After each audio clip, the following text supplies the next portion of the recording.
আজকে বিপিএসসির 10ম গ্রেড স্বাস্থ্য পরিবার পরিকল্পনা মন্ত্রণালয় পরীক্ষা দিয়ে আসলাম, তাই খুলতে খুলতেই কথা বলি।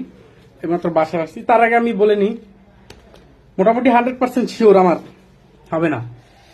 কারণ হবে না কেন, এর কারণ আছে অনেক, সেটা বিস্তারিত বলতে আসি। তো ভাইভাতে যাওয়া থেকে শুরু করে একদম শেষ পর্যন্ত আমি বর্ণনা করতে আসি স্টেপ বাই স্টেপ, হ্যাঁ, যাতে পরবর্তীতে আপনারা কালকে যারা পরীক্ষা দেবেন ভুল না হয়, এইটা হচ্ছে কথা। তো প্রথমে হচ্ছে হলের সামনে গেছি, যাওয়ার পরে দিয়ে দেখি একটা লম্বা সিরিয়ালটা দেখলাম। আস্তে আস্তে করে লোক ঢুকাচ্ছে। হাতে বাম সাইডে একটা রুমে ওয়েটিং রুমের মতো, ওখানে ডেস্ক আছে, চেয়ার আছে, ওখানে বসাইছে। তো ভালো কথা, গিয়ে বসলাম, কাগজপত্র মিলাইলাম। দেখি যে ছবি নেওয়া লাগবে 3 কপি, নিচে 1 কপি, শেষ, মাথা নষ্ট। এবার ভালো কথা, সমস্যা সমাধান হয়েছে মোটামুটি। এরপরে হচ্ছে জাতীয় পরিচয়পত্র, নাগরিক সনদ আর কি, ওই নাগরিক সনদ, এটার মেইন কপি লাগবে। দেখি কপি নাই, মাথায় আরো টেনশন, শেষ। এরপরে কি হইলো, ওখানে বসলাম। তো বসার পরে 15 জন করে গ্রুপে ডাকছে সিরিয়াল অনুযায়ী। 10টা গ্রুপ হয়েছে, যেহেতু আজকে 150 জন পরীক্ষা দিচ্ছে, 15 জন করে হলে 10টা গ্রুপ। এক একটা গ্রুপ এক একটা বোর্ডে নিয়ে গেছে, অর্থাৎ আপনার ওখানে ভাইবা বোর্ড রয়েছে 10টা।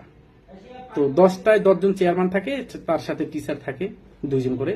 অর্থাৎ এক একটা বোর্ডে 3 জন থাকে, একজন মেইন চেয়ারম্যান থাকে, একজন ডাক্তার থাকে, স্বাস্থ্য পরিবার কল্পনা মন্ত্রণালয় থেকে আসে, আর হচ্ছে একজন ওখানে বিপিএসসির কর্মকর্তা থাকে। তো এই 3 জন থাকে। 3 জনের সেট আপ হচ্ছে, আপনার সামনে বসবে চেয়ারম্যান স্যার, এবং আপনার 2 সাইডে, একবার এই ডাইন সাইডে একজন, বাম সাইডে একজন, ঠিক আছে, এই গেল সেট আপ। তো ওখান থেকে 15 জন করে আমাদের একটা রুমের সামনে নিয়ে গেছে। যার পর ওখানে বসলাম। বসার পর থেকে আমার যে অরিজিনাল কাগজপত্র প্লাস হচ্ছে আমি যে কাগজপত্রগুলা এক সেট জমা দিতে হবে, সেইগুলা ওখানে জমা দিছি। ও ভালো কথা, এডমিট কার্ড হচ্ছে 2টা করে লাগে, আর হচ্ছে আপনার ওই ফার্ম 5-এ ওটা 2টা লাগে, আর সবগুলোর আপনার আরএন কার্ডও নিয়ে যাবেন। অনেকে আরএন কার্ড উল্লেখ না থাকলেও আরএন কার্ড কিন্তু ওখানে দেখতে চায়, সো ওটা নিয়ে যাবেন। যার পরে ওখানে জমা দিলাম। জমা দেওয়ার পরে 11টার সময় ভাইবা শুরু হইলো। ভালো কথা, শুরু হয়েছে। হার্টবিট তো কাঁপতে গেছে, বুঝেন। একজন ঢুকাই দিয়েছে, সবাই বাইক করতেছে, মোটামুটি সবাই ভালো হচ্ছে। এবার আমি আমারটা শেয়ার করি। তা আমি তো ঢুকলাম, আসতে পারি বলে ঢুকলাম, সালাম দিলাম, বসতে বললো ধন্যবাদ। জিজ্ঞেস করলো কোথা থেকে পড়া পাশ করছেন। আমি বললাম বরিশাল নার্সিং কলেজ, বরিশাল থেকে। সাথে সাথে চেয়ারম্যান স্যার জিজ্ঞেস করলো যে বরিশালে কুয়াকাটা আছে না? আমি বলছি হ্যাঁ স্যার। তো কুয়াকাটাকে আসলে কি বলা হয়? আমি বলছি সাগরকন্যা। সেকেন্ড কোশ্চেন, আচ্ছা কুয়াকাটা এর আগে 20 বছর আগে যেতে কয়টা ফেরি ব্যস্ত? মেজাজটা কিন্তু এই জায়গায় গরম। এত হিসাব করে বাই করা লাগে। মুই তো জানি যে 3টার বেশি আছে, আমি কয়টা আছে এক্সাক্ট জানি। তো বললাম যে স্যার ওই 3টার মতো, 3টার বেশি আর কি। তারপরে হে গুনে গুনে হিসাব টিসাব দিয়ে দিল এই কটা। ভালো কথা। বলছে পটুয়াখালীতে কি একটা প্রজেক্ট আছে বলো। বললাম যে এটা তাপবিদ্যুৎ কেন্দ্র, ওটা বলা শেষ। এরপর বলল যে ওখানে তাপ বিদ্যুৎ কেন্দ্র যে কয়লা দিয়ে পোড়ায়, তাহলে পরিবেশের জন্য কি কি ক্ষতি হয়, আর ওরা কি কি গ্যাস উৎপন্ন করে ক্ষতিকর। আমি বললাম carbon die oxide, carbon monoxide. পরে বললে যে সালফার ডাই অক্সাইডও আছে। আমি বলছি হ্যাঁ স্যার। এরপর বললো sulphur die oxide, carbon monoxide, এগুলো বডির জন্য আসলে কি ক্ষতিকর। সরি স্যার, পারিনি। শেষ, ভালো কথা।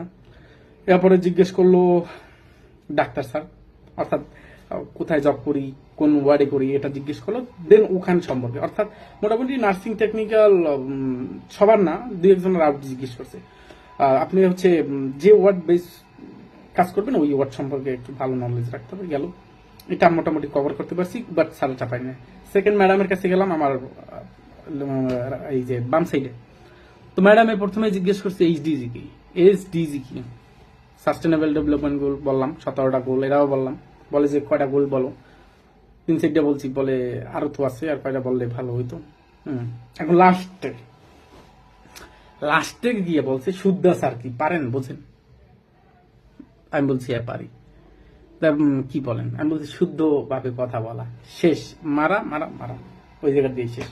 শুদ্ধাচরণ জিনিসটা পরে তো বুঝলাম যে শুদ্ধ আচরণ হবে, কথাবার্তা বলো না। পরীক্ষা এখানেই শেষ। তো মেন কথা হচ্ছে যে এটা লাক, কারে কোন জায়গা থেকে কোশ্চেন জিজ্ঞেস করবে এক একজনের, তবে হ্যাঁ এক একজনের কোশ্চেন প্যাটার্ন এক এক রকম, এবং এক একজনকে ভাই ভাই তারা আসলে কিভাবে জিজ্ঞেস করবে ওটা কোনো তাদের নির্দিষ্ট কোনো এরিয়া নাই, তারা যার যখন ভালো লাগে যেখান থেকে ভালো লাগে এভাবে তারা কোশ্চেন করবে। ঠিক আছে, তো আপনারা যারা পরবর্তীতে পরীক্ষা দেবেন শুভকামনা রইল। আমার জন্য দোয়া করে লাভ নেই, কারণ আমার হবে না। তো ভালো থাকেন।